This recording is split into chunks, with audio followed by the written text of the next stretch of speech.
नमस्कार, मैं हूं संजय शर्मा। आप देख रहे हैं 4 PM न्यूज नेटवर्क। दोस्तों, हाल फिलहाल संसद का बजट सत्र चल रहा है। 22 जुलाई से शुरू होकर 12 अगस्त तक ये बजट सत्र चलेगा। यहीं सावन और बरसात का महीना भी है। आरोप प्रत्यारोप की बिजलियां रोज संसद में कड़क रही हैं, कस के कड़क रही हैं। आम आदमी की कमर तोड़ने वाला बजट निर्मला सीतारमण लाई है। इसलिए विपक्ष की तरफ से सवालों का तूफान उठना बनता है। संसद में जनता के हितों के सवाल पूछे जाना जरूरी है, ताकि सरकार को जवाब देने के लिए मजबूर होना पड़े। तभी तो संसद और लोकतंत्र की अहमियत है।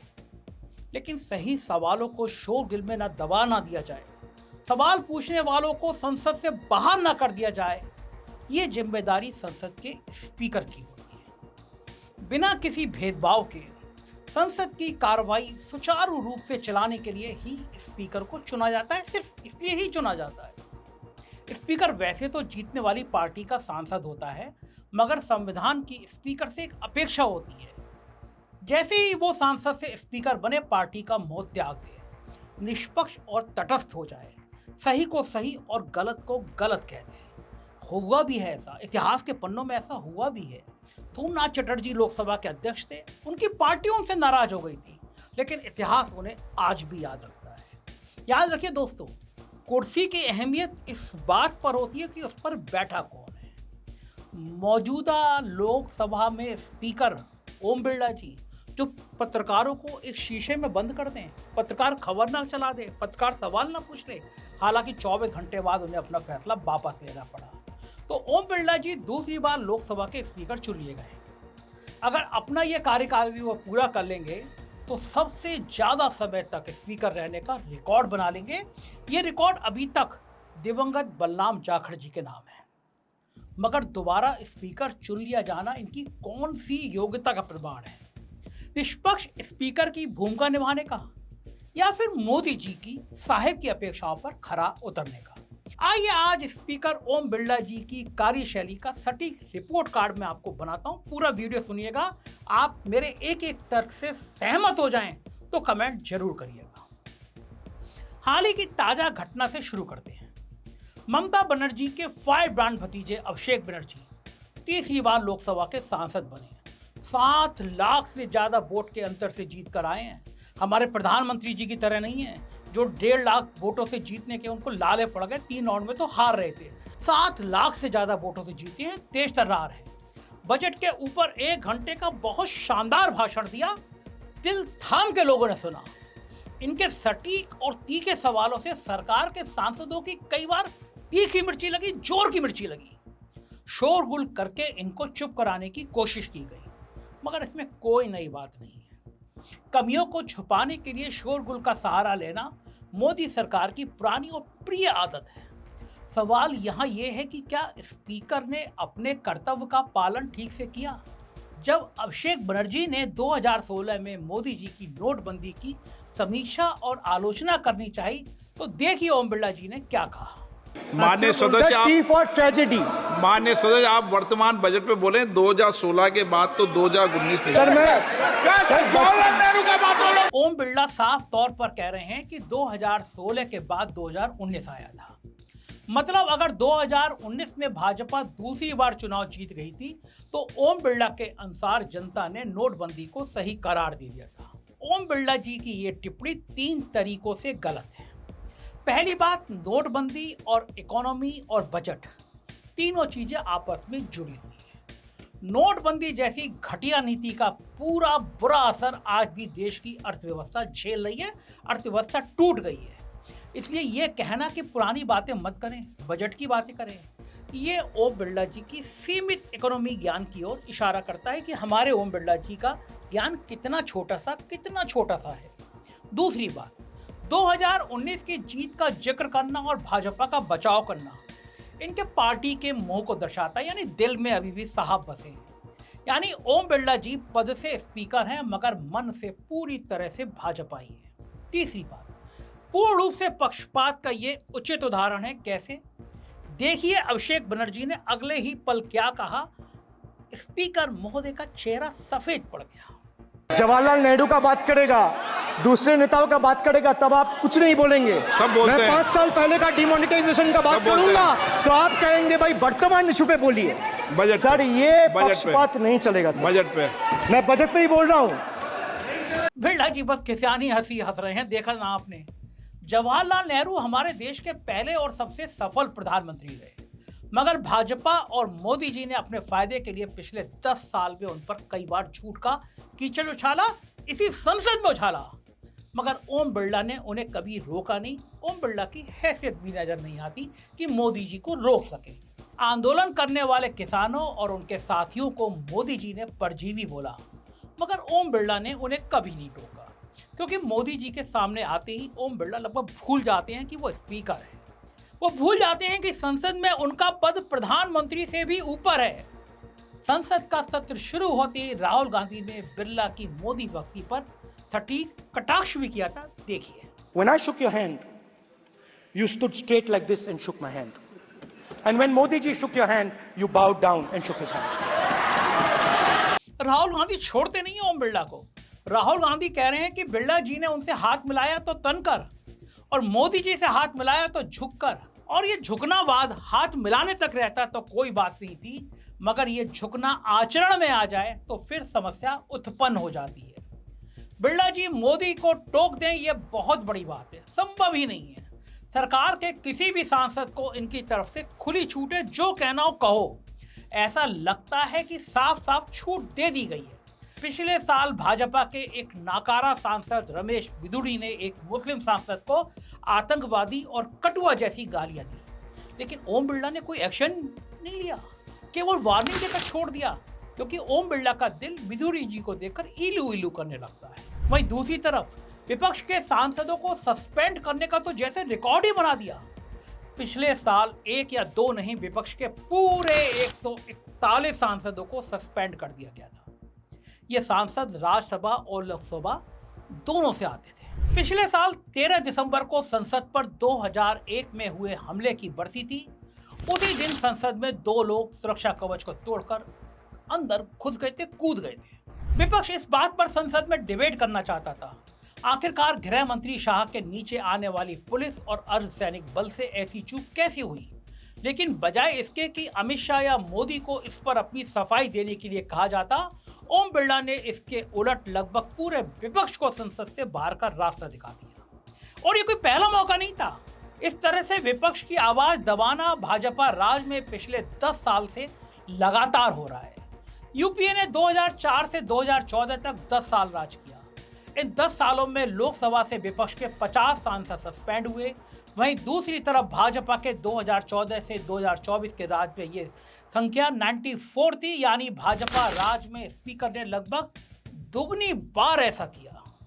ओम बिरला का भाजपा प्रेम सिर्फ संसद की कार्रवाई तक सीमित नहीं है। आप सोचिए, किसी सांसद के शपथ लेते वक्त भी स्पीकर को क्या आपत्ति हो सकती है। शपथ लेना बड़ा सीधा सा काम है, लेकिन यहां भी बिरला जी से रहा नहीं गया। कांग्रेस के सांसद शशि थरूर ने शपथ ली और आखिर में जय संविधान बोला। संविधान की जय बोलना बड़ी नॉर्मल बात है, मगर देखिए ओम बिरला ने फिर क्या किया। जय संविधान।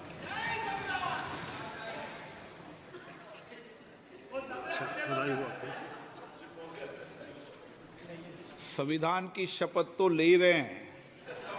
बिरला जी कह रहे हैं कि संविधान की शपथ ले रहे हो तो फिर जय संविधान बोलने की क्या जरूरत है। ओम बिरला के लॉजिक के हिसाब से तो भारत माता की जय भी नहीं बोलना चाहिए, क्योंकि भारत में ही तो रह रहे हैं, तो फिर भारत माता की जय क्यों बोले। मैं समझाता हूं कि बिरला जी को तकलीफ क्यों हुई। इसी संविधान ने भाजपा को 303 के पूरे बहुमत से 240 की समझौतावादी सरकार की मजबूरी पर ला दिया, मिलीजुली सरकार चलाने की मजबूरी पर ला दिया, क्योंकि अब की बार 400 पार इस नारे ने जनता में संदेश दिया था कि भाजपा संविधान के खिलाफ है, संविधान बदल देगी। इसलिए जनता ने सरकार ही बदल दी। जनता ने सरकार पूरे बहुमत की जगह समझौतावादी सरकार ला दी। जनता जनार्दन ने अपनी ताकत दिखाई और संविधान को बचाया। अब मोदी जी, पूरी भाजपा और ओम बिरला जब कभी विपक्ष के मुंह से संविधान शब्द सुन लेते हैं तो घबरा जाते हैं, कभी चढ़ जाती है, बड़ी शपथ लेते हुए जय संविधान बोला गया हो। ये तो ओम बिरला जी की कार्यशैली का वो निरीक्षण हुआ जहां वो पक्षपात घुमा फिराकर करते हैं साफ नजर आ जाता है। अब देखते हैं बिरला जी का सीधा सीधा अहंकार, उनका घमंड। ओम बिरला पहली बार 2014 में सांसद बने, वहीं कांग्रेस के दीपेंद्र हुड्डा 2005 से सांसद हैं। मतलब ओम बिरला को सांसद बने 10 साल हुए हैं और दीपेंद्र हुड्डा 19 साल से सांसद हैं। लेकिन जब दीपेंद्र हुड्डा ने आदर सहित उनसे कहा कि शशि थरूर के जय संविधान बोलने पर उनको आपत्ति नहीं होनी चाहिए, तो ओम बिरला का रवैया देखिए। इस पे आपको आपत्ति नहीं होनी चाहिए थी सर। इस पे आपको किस पे आपत्ति नहीं हो, सलाह मत दिया करो। चलो बैठो। ओम बिरला के इस रवैये की पूरे देश में बहुत निंदा हुई। ऐसा लग रहा है मानो कोई अमीर आदमी अपने नौकर को डांट रहा है। मगर स्पीकर विपक्ष के सीनियर सांसद के साथ इस तरह का व्यवहार करेंगे तो उसकी निष्पक्षता पर सवाल उठना तो लाजमी है। और ऐसा नहीं है कि ओम बिरला का ये गुस्सैल व्यवहार एक बार की बात है, वो ऐसा करते रहते हैं। जरा ये दूसरा वाक्य देखिए। इस बार इनके निशाने पर महिला सांसद थी। इलेक्शन में देखा कि कई ऐसी पार्टियां जो राज्य में एक दूसरे के साथ बड़ी डिफरेंसेस रखती हैं, लड़ती हैं, लेकिन इधर पहुंचने के लिए समझौते कर बैठी वो ने। भाषण बाद में देना आप। और सर के कई ऐसे लोग जो काफी समय से एक साइड थे, अब वो कुर्सी के खातिर इधर पहुंचे। सो सब हरसिमरत कौर बादल वाजिब सवाल उठा रही थी। अमित शाह चिल्ला चिल्लाकर कहते थे कि नीतीश कुमार के लिए भाजपा के दरवाजे बंद हो गए हैं। आपके लिए भाजपा के दरवाजे हमेशा के लिए बंद कर दिए गए। मगर चुनाव में कुर्सी हिलती दिखती तो हाथ मिला लिया, गले लगा लिया। देखिए मोदी जी चंद्रबाबू नायडू के बारे में पहले क्या क्या कह रहे थे। आप सीनियर हैं नए नए दलों से गठबंधन करने में, आप सीनियर हैं अपने खुद के ससुर की पीठ में छुरा भोंकने में। लेकिन अब देखिए उन दोनों के सपोर्ट से सरकार चला रहे हैं, दोनों गए और सरकार गई। और बजट में स्पेशल बेनिफिट भी केवल उन दोनों के राज्य को दिया जा रहा है। लेकिन जब हरसिमरत कौर बादल इसी बात को उठाना चाहती थी तो इस सटीक बात को भाषण बोलकर ओम बिरला ने उन्हें चुप करा दिया। गाली देने वाले अपनी पार्टी के सांसद को बस चेतावनी दो और सटीक सवाल उठाने वाले विपक्ष के सांसद का मजाक उड़ाओ। क्या स्पीकर को इस तरह से बर्ताव करना चाहिए? ओम बिरला जी को नियम कानून कायदे अपनी सहूलियत के हिसाब से ही याद आते हैं। संसद में राहुल गांधी ने सर्वधर्म समभाव की बात रखनी चाहिए, किस तरह देश में सब धर्मों का भाईचारा होना चाहिए और कैसे भाजपा इसके उलट काम कर रही है, ये बताने के लिए वो अलग अलग धर्मों की तस्वीर लाए थे। मगर ओम बिरला जी ने उन्हें भगवान शिव और बाकी तस्वीरें दिखाने से मना कर दिया। सर, क्या इस हाउस में शिव जी की फोटो दिखाना मना है? माननीय सदस्य, आप बस ये बता दीजिए। माननीय सदस्य, सर मना है या नहीं? कोई भी चित्र को दिखाने के तो शिव जी का चित्र इस साधन। उनका कहना था कि नियम के अनुसार संसद में कोई तस्वीर नहीं दिखाई जा सकती। वैसे तो भगवान शिव की तस्वीर हम सबके दिलों में है, बाबा भोले हम सबके दिलों में वास करते हैं, उसको दिखाने से क्या ही नुकसान हो जाता। पर चलिए, बिरला जी ने नियम की बात की तो कोई बात नहीं, मान लेते हैं, मगर नियम तो हर जगह लागू होने चाहिए। ओम बिरला जी की बेटी अंजलि बिरला भारत सरकार में इंडियन रेलवे की सर्विस की अधिकारी हैं। साफ नियम है कि कोई भी केंद्र सरकार का अधिकारी किसी राजनीतिक गतिविधि से नहीं जुड़ सकता। लेकिन ओम बिरला जब कोटा से चुनाव लड़ रहे थे तो इनकी बेटी भी कैंपेनिंग में शामिल थी। कुछ झूठी खबरें चली थी कि अंजलि बिना पेपर दिए अधिकारी बन गई। दिल्ली हाई कोर्ट ने इन झूठी खबरों को बंद भी कराया, मगर उन सबसे ये सच्चा सवाल भी दब गया, भला कैसे एक सरकारी कर्मचारी चुनाव कैंपेनिंग में भाग ले सकती है। अभी और आगे देखिए, इस देश में जहां महंगाई से आम आदमी की जान पर बनाई है, वहां चुनाव जीतने पर ओम बिरला 80 किलोमीटर लंबा रोड शो करते हैं। राजस्थान पुलिस उन्हें गार्ड ऑफ ऑनर देती है। चुनाव जीतने पर तो वो सिर्फ सांसद बने थे, स्पीकर तो बाद में बने हैं। फिर भला किस नियम के तहत पुलिस ने उन्हें गार्ड ऑफ ऑनर दिया? अब चूंकि राजस्थान में भाजपा की सरकार है तो गार्ड ऑफ ऑनर भी मिलेगा, फूलों की बारिश होगी। सरकारी खजाने से इस खुले खर्च पर ओम बिरला जी को नियम याद क्यों नहीं आए? हमारे देश में जाति व्यवस्था की वजह से सैकड़ों सालों से दलित और पिछड़े और पिछड़ते जा रहे हैं, आए दिन भेदभाव का शिकार होते हैं। ऐसे माहौल में ओम बिरला ने हाल में ट्वीट किया, वो कहते हैं कि ब्राह्मण समाज में पैदा होते ही समाज में ऊंचा दर्जा ले आता है, ऊंचा दर्जा बन जाता है उसका। अब सोचिए, वर्ण और जाति व्यवस्था पर अगर बिरला जी का यह ख्याल है तो निष्पक्षता के बिंदु पर हमेशा एक सवालिया निशान बना रहेगा। जो संविधान सबको बराबर देखता है, इनकी जय पर बोलने पर इन्हें आपत्ति होगी।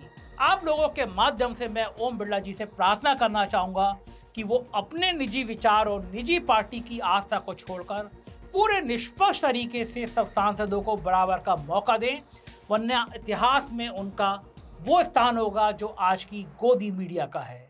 अगर आप मेरी बात से सहमत हो तो कमेंट जरूर करिएगा, चैनल को सब्सक्राइब और ज्वाइन करिएगा, अपनी राय बताइएगा। शुक्रिया, थैंक यू।